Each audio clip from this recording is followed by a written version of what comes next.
And जियो के अंदर जियो का नंबर सिर्फ दो कारणों से बंद होता है, एक नॉन यूजर्स की वजह से और दूसरा होता है आउटस्टैंडिंग ड्यू की वजह से। और फिर इसके बाद कुछ साइबर क्राइम्स की वजह से बंद होते हैं नंबर, जो कि कुछ फ्रॉडुलेंट एक्टिविटी की वजह से बंद किए जाते हैं। कोई भी टेलीकॉम ऑपरेटर बंद कर सकता है। अगर मैं जियो की बात करूं तो अगर आपका नंबर जियो का डिस्कनेक्ट हुआ है नॉन यूजर्स की वजह से, तो आप उस नंबर को क्लेम कर सकते हैं 60 दिनों के अंदर।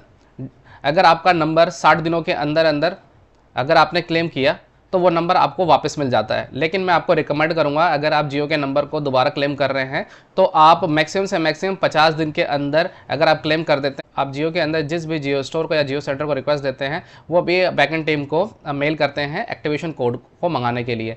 अगर आप इस टाइम पीरियड के अंदर अप्लाई कर देते हैं तो आपका 100% नंबर आपको वापस मिल जाता है। ये नंबर सिर्फ उसी यूज़र को मिलेगा जो यूज़र लास्ट टाइम रहे हैं। सपोज करिए कि अगर वो नंबर मेरे नाम पे था और वो नंबर नॉन यूसेज की वजह से बंद हो गया है, तो वो नंबर वापस मुझे ही मिलेगा, किसी और दूसरे पर्सन को नहीं मिलेगा। मैं आपको एक चीज़ और बताना चाहूँगा, नंबर जो हमारे नॉन यूसेज की वजह से बंद होता है वो क्यों होता है। सपोज़ करिए कि एक जियो नंबर है, उस नंबर को मैंने अपने हैंडसेट के अंदर नहीं लगाया। अब जब नहीं लगाया तो उस नंबर के अंदर इनकमिंग आउटगोइंग हुई नहीं। अगर वो नंबर हैंडसेट के अंदर लैचिंग के अंदर होता, अगर इस पे इनकमिंग या आउटगोइंग नहीं भी हो रही है, तब भी वो नंबर बंद नहीं होगा। अगर आप नंबर को कंटिन्यू करना चाहते हैं तो उस नंबर को अपने हैंडसेट के अंदर लगा के रखें और इनकमिंग आउटगोइंग लेते रहें। अगर आप आउटगोइंग नहीं भी कर पाते तो इनकमिंग लेते रहें। अगर उसका यूसेज हो रहा है, इनकमिंग का भी कॉल आ रही है, कॉल रिसीव कर पा रहे हैं, तो वो नंबर बंद नहीं होता है। तो सबसे ज़्यादा मेन कारण यह है कि जियो स्टोर या जियो सेंटर के अंदर लोग तभी विजिट करते हैं जब उनका नंबर बंद हो जाता है। उनको पता ही नहीं होता है कि 90 डेज़ के बाद ये नंबर अगर हम यूज़ नहीं करेंगे तो बंद भी हो सकता है।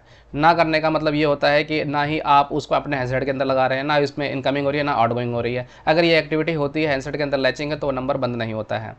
अगर आप उस नंबर को 50 दिन के अंदर अंदर रिक्लेम करते हैं या मैक्सिमम से मैक्सिमम 55 दिन के अंदर क्लेम करते हैं तो वो 100% आपको नंबर मिल जाता है, क्योंकि 60 दिन के बाद वो नंबर डिस्कनेक्ट ही हो जाता है। वो जियो आपको फिर दोबारा नंबर नहीं देगा।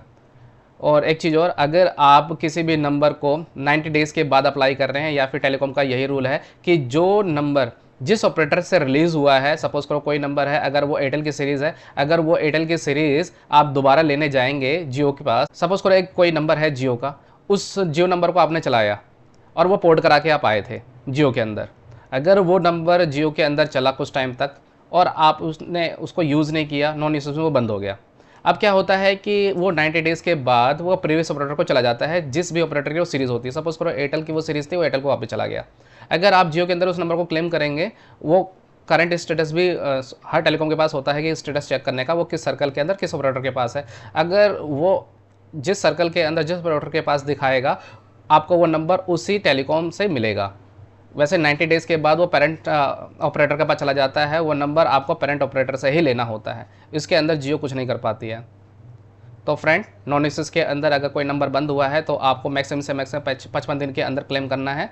तो 2 दिनों के अंदर कोड आपको मिल जाता है, फिर नंबर को आप रीएक्टिवेट कराएंगे। रीएक्टिवेट कराने का मतलब ये क्या है कि आपको सेम यूज़र को ही मिलेगा वो नंबर, और आपको न्यू नंबर की तरह चार्जेस पे करने होते हैं। 90 डेज़ का ये रूल होता है कि अगर 90 डेज़ कंप्लीट हुए हैं डेट ऑफ एग्जिट को, नंबर को आप पेरेंट ऑपरेटर से ही ले पाएंगे। अगर वो पेरेंट ऑपरेटर जियो ही है तो जियो आपको नहीं देगा। 60 दिनों के बाद आपको मैक्सिमम से मैक्सिमम 55 दिन के अंदर अप्लाई ही करना होगा। और 90 डेज़ का ये रूल कहता है कि वो पेरेंट ऑपरेटर के पास चला जाएगा। 90 डेज़ के बाद आप पेरेंट ऑपरेटर, यानी फिर अगर जियो है जो जियो से ले पाएंगे, अगर एयरटेल का है तो एयरटेल से ही ले पाएंगे। और दूसरा ये है कि if Jio prepaid number disconnected due to outstanding due of previous operator. इसका मतलब ये है कि सपोज करो कि एक एयरटेल का नंबर है, वो पोर्ट करा के जियो के अंदर आया, 1-2 महीने चला, फिर उसके बाद उसने देखा कि कुछ मैसेज आया हुआ है उस जियो नंबर पे कि आपका कुछ आउटस्टैंडिंग ड्यू रह गया है। आपको तो पता ही है कि जब भी आप पोर्ट होने को जाते हैं किसी भी ऑपरेटर में, अगर मैं जियो की बात करूं, आप एयरटेल से जियो के अंदर आ रहे हैं, तो जैसे पोर्टिंग का मैसेज भेजते हैं तो कुछ आपका आउटस्टैंडिंग ड्यू भी पता चल जाता है कि कुछ आउटस्टैंडिंग ड्यू आपका हो आया है। अब उस आउटस्टैंडिंग ड्यू के बाद पे भी कर देते हैं। अब जब 2-3 महीने चला, फिर इसके बाद पता लगता है कि कुछ प्रीवियस ऑपरेटर का आपका आउटस्टैंडिंग ड्यू भी रह गया है। जब आप उस आउटस्टैंडिंग ड्यू को टाइमलाइन के अंदर पे कर देते हैं तो 72 घंटे के अंदर जैसे ही पेमेंट रिफ्लेक्ट हो जाती है जियो के अंदर, तो वो नंबर के अंदर जो भी सर्विसेज थी, इनकमिंग आउटगोइंग मैसेजिंग सर्विसेज, सब कुछ आपकी रिज्यूम हो जाती है। अगर वो नंबर अगर आपने पेमेंट विद इन टाइमलाइन नहीं किया है तो वो नंबर डिस्कनेक्ट हो जाता है जियो के अंदर और उसके नेटवर्क आउट हो जाते हैं। अगर उसके नेटवर्क आउट हो जाएंगे तो आपको नंबर को रिक्लेम करना पड़ेगा 60 दिनों के अंदर अंदर। अगर आप 60 दिनों के अंदर उस नंबर को क्लेम कर देते हैं तो वो आपको नंबर वापस मिल जाएगा। वो उस नंबर को आपको नए तरीके से ही लेना पड़ेगा। आप प्रीवियस यूज़र अगर आप हैं तो आपको ये नंबर मिलेगा और इस पे जो भी पेमेंट रहेगी वो बिल्कुल फ्रेश नंबर की तरह रहेगी, क्योंकि ये नंबर डिस्कनेक्ट हो चुका है। डिस्कनेक्ट नंबर को आप दोबारा ले रहे हैं तो इस वजह से आपको पेमेंट भी दूसरी तरीके से करनी होगी।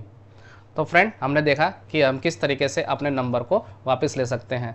दो ही कंडीशन होती है, एक नॉन यूसेज के अंदर हमारे नंबर बंद होते हैं, एक आउटस्टैंडिंग की वजह से बंद होते हैं, और तीसरा होता है साइबर क्राइम। अगर आपने कोई भी फ्रॉडलेंट एक्टिविटी करी है सोशल मीडिया पे कॉलिंग के थ्रू और उस नंबर पे अगर किसी यूज़र ने एफआईआर दर्ज करा दी है और वो टेलीकॉम तक पहुंचा, फिर इसके बाद वो नंबर को बंद कर दिया जाता है। मैं आपको थोड़ा सा पॉइंट्स बताना चाहूँगा। नॉन यूसेज के अंदर नंबर वो बंद होते हैं अगर आपने हैंडसेट के अंदर नहीं लगा रखा उस नंबर को और इनकमिंग आउटगोइंग नहीं हो रही है तो वो नंबर आपका नॉन यूसेज में बंद हो जाता है।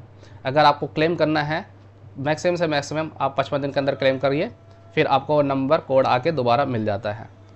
और 90 डेज़ का रूल ये कहता है कि जब भी 90 डेज़ कंप्लीट हो जाते हैं तो वो नंबर अगर पोर्ट होके आया है तो वो नंबर वापस अपने पेरेंट ऑपरेटर को चला जाएगा। पेरेंट ऑपरेटर मतलब जिस ऑपरेटर की वो सीरीज़ थी, अगर वो एयरटेल की थी या वोडाफोन की थी, वो वापस उनको चला जाएगा। अगर वो जियो की थी, जियो के पास ही रहेगा, लेकिन जियो आपको नंबर वापस नहीं देगा। आपको 60 दिनों के अंदर ही नंबर को क्लेम करना है। और अगर आपका नंबर आउटस्टैंडिंग ड्यू की वजह से बंद हुआ है तो आपको विद इन टाइमलाइन उस पेमेंट को पे करना है प्रीवियस ऑपरेटर की। अगर आपने पे नहीं किया तो टाइमलाइन के अंदर अगर आपने पे नहीं किया तो नंबर डिस्कनेक्ट हो जाता है, और जब से डिस्कनेक्ट हो जाएगा तो आपको नंबर वापस क्लेम करना पड़ेगा जियो के अंदर 60 दिनों के अंदर, और आपको वो नंबर दोबारा मिल जाएगा।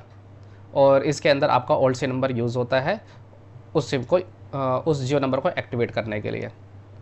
अगर आपने पेमेंट टाइमलाइन के अंदर कर रहे हैं तो उसका पेमेंट को टाइमलाइन के अंदर पेमेंट कर दिया है तो वो 72 घंटे के अंदर सर्विसेज आपकी रिज्यूम हो जाती है और नंबर दोबारा चालू हो जाएगा।